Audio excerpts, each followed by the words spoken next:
তো আমাদের সিম্পল কমপ্লেক্সের আজকের পার্ট 4। এই পার্ট 4-এ আমাদের একটা নিয়ম, সেই নিয়মটা হলো ইভেন নিয়ম। এই নিয়মটা আমরা এখান থেকে যদি বুঝি আমাদের বিভিন্ন গ্রামারে কাজে লাগবে। বিশেষ করে আমরা অ্যাফার্মেটিভ থেকে নেগেটিভ এই নিয়মটা আসতে পারে, ওইখানে আসতে পারে। আবার আমাদের ইম্পারেটিভ করতে হয় যেখানে, ওইখানে কাজে লাগতে পারে। কমপ্লিটিং সেন্টেন্সে কাজে লাগতে পারে, রাইট ফর্মস অফ ভার্বে কাজে লাগতে পারে। তখন এই নিয়মটা খুবই গুরুত্বপূর্ণ। আমরা একটু খেয়াল করি প্রথমটা সবাই। তো প্রথম অবস্থায় আমরা সিম্পল সেন্টেন্স, কমপ্লেক্স, কম্পাউন্ড যে ফাঁকের ভিতরে দেখাচ্ছে, প্রথমে ছিল বাই প্লাস জেরান। জেরান মানে কি? ভার্বের সাথে আইএনজি যোগ, জানি সবাই আমরা, নন ফাইনাইট ভার্ব ওটা একটা। তারপরে বাকি অংশ, এখানে সাবজেক্ট প্লাস ভার্ব, এই plus subject plus verb plus বাকি অংশ। এখানে বলছি ইম্পারেটিভ প্লাস এন্ড। ইম্পারেটিভ মানে কি? মূল ভার্ব দিয়ে শুরু হয় না? আমি মূল ভার্ব না লিখে সরাসরি লিখছি ইম্পারেটিভ, কারণ ইম্পারেটিভ করার সময় আবার বিভিন্ন নিয়ম পরিবর্তন করতে হয়। যেমন সেকেন্ড পারসন হলে মূল ভার্ব দিয়ে শুরু হয়, আর থার্ড পারসন আর ফার্স্ট পারসন লেট প্লাস সাবজেক্টের অবজেক্ট হয় না, মনে আছে? আচ্ছা, পরেরটা আমাদের ওই সেম নিয়ম। এটা হলো অ্যাফার্মেটিভ হ্যাঁ বোধক, আর পরেরটা হলো নেগেটিভ না বোধক। বাক্যের ভিতরে নট নট থাকবে, যেমন এখানে নট আছে, দেখছো? এখানে উইথাউট হয়ে গেছে। তখন মানে নট যুক্ত যদি থাকে বা ওয়ার থাকে, তখন আমরা উইথাউট ব্যবহার করবো, বা উইথাউট থাকলে সেই সেন্টেন্সটার ওদের গঠনটা সম্পূর্ণ নট হবে, না বোধক হয়ে যাবে। আর হ্যাঁ বোধক যদি হয় তাহলে ওইটা, এটা কিন্তু অর্থাৎ শর্তমূলক, কোনো কিছু করলে কোনো কিছু হবে। যেমন মনোযোগ সহকারে পড়লে, বেশি করে পড়লে তুমি এ প্লাস পাবে, না পড়লে পাবে না। তুমি যদি আমাকে মানে দাওয়াত করো তাহলে আমি যাবো, নাইলে যাবো না। এমনি যাবো না। যদি তুমি আমাকে দাওয়াত করো তাহলে যাবো। এই যে কোনো কিছু করলে কোনো কিছু হবে, এটাকে বলা হয় কি? কন্ডিশনাল বা শর্ত। তো দেখো আমরা প্রথম হচ্ছে by reading more you can pass. প্রথম সেন্টেন্সটা হলো কোন সেন্টেন্স, এটা আমাদের আগে বুঝতে হবে। সবাই চিনতে পারছি সিম্পল সেন্টেন্স, কারণ আমি কতদিন যেটা বলছিলাম যে ভার্বের সাথে আইএনজি এবং verb two plus verb one থাকলে কি হবে? Simple sentence.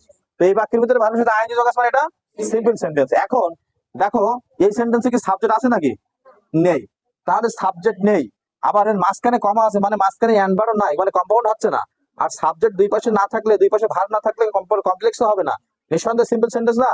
এবার সিম্পল সেন্টেন্সের বাই যুক্ত থেকে আসছে, অর্থাৎ তখন আমাদের মনে করতে হবে যে ইফ। তো এখন এই বাক্যের ভিতরে এখানে নট নেই, এই অংশেও নট নেই, তাহলে আমরা শুরু করবো কমপ্লেক্স করতে হলে ইফ দিয়ে। এখন ইফ প্লাস সাবজেক্ট, তো এখানে কোনো সাবজেক্ট নাই, সাবজেক্ট হলো ইউ। এই ইউ কে আমরা বসাবো, ইফ ইউ। এবার বলেছে ভার্ব। তো এই যে রিডিং নন ফাইনাইট ভার্ব ছিল জিরান, ওকে আমরা এখন ফাইনাইট ভার্বে রূপান্তরিত করবো। প্রেজেন্ট টেন্স দেবো না পাস্ট টেন্স দেবো? এই পাশে দেখবো ক্যান আছে না, প্রেজেন্ট টেন্স। তো এইখান থেকে আমরা তাহলে লিখবো কি? ভার্বের 1 নম্বর read, if you read more. আর এখানে বাকি অংশ বলতেছে না কমা, তাহলে যা আছে সব বসাই দেয়, ইউ ক্যান পাস। বুঝতে পেরেছো? এবার এই সেন্টেন্স কে কম্পাউন্ড করার সময় আমরা কিন্তু আগে জানি যে মাঝখানে অ্যান্ড ভার্ব বসে দিলে হয়ে যেত, কিন্তু এখন অ্যান্ড বসবে, কিন্তু এর আগের অংশ হবে ইম্পারেটিভ। অর্থাৎ এই যে সাবজেক্ট ইউ, ইফ আর এই যে ইউ সাবজেক্ট, এই দুইটাই বাদ। মূল ভাব দিয়ে শুরু হবে রিড মোর, কম্পাউন্ড দিয়ে কি হবে? Read more and you can pass. বেশি করে পড়ো এবং তুমি পাস করো, তুমি পাস করতে পারো। বুঝছো? কি করতে হবে তাহলে?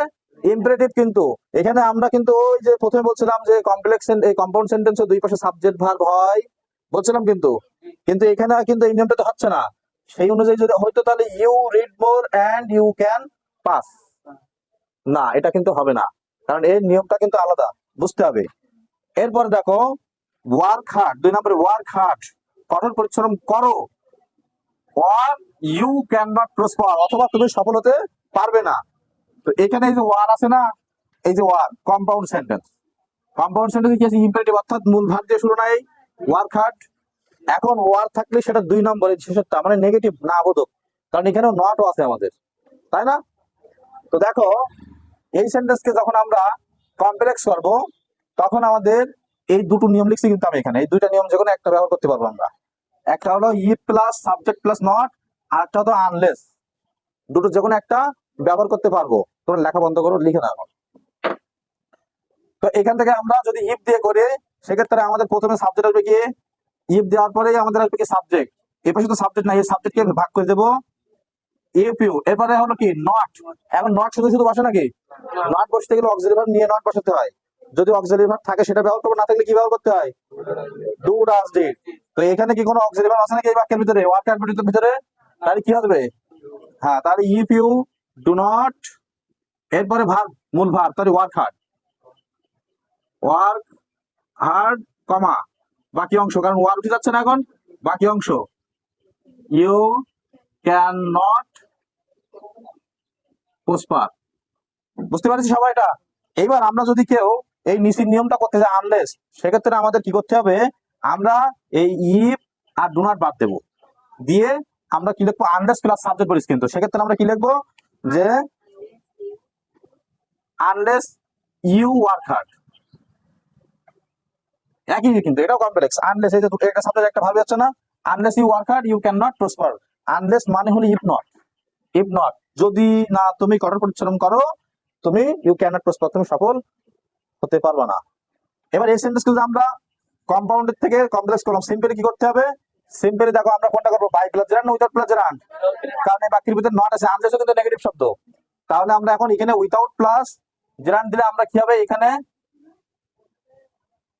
উইথাউট ওয়ার্কের সাথে আইএনজি যোগ, working hard, comma you can not, যা আছে এদিকে সব বসে যাবে। বুঝতে পারছি?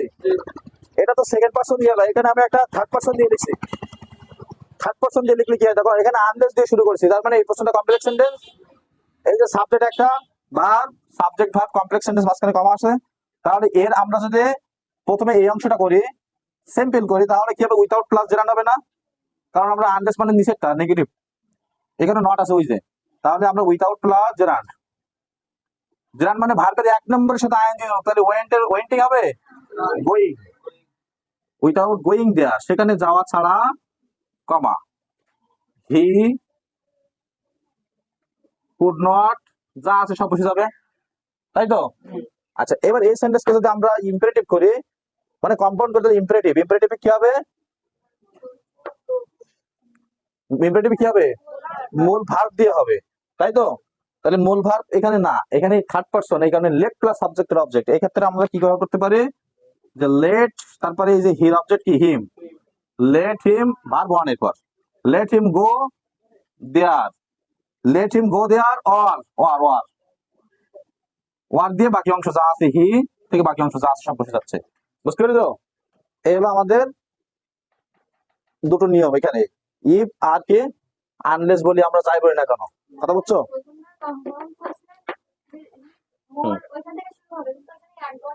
হ্যাঁ হ্যাঁ, অ্যান্ড বসবে তো, ওই যে অ্যান্ড ওই দেওয়া লাগবে, ইম্পারেটিভ প্লাস অ্যান্ড, মানে অ্যান্ড বাট ওয়ার নট তো দিতে হবে, কম্পাউন্ড দিতেই হবে সবসময়। হ্যাঁ, কমার মাঝখানে বসবে, তাহলে রিড মোর, অ্যান্ড বেশি করে পড়ো, অ্যান্ড এবং ইউ ক্যান পাস, তুমি পাস করতে পারো।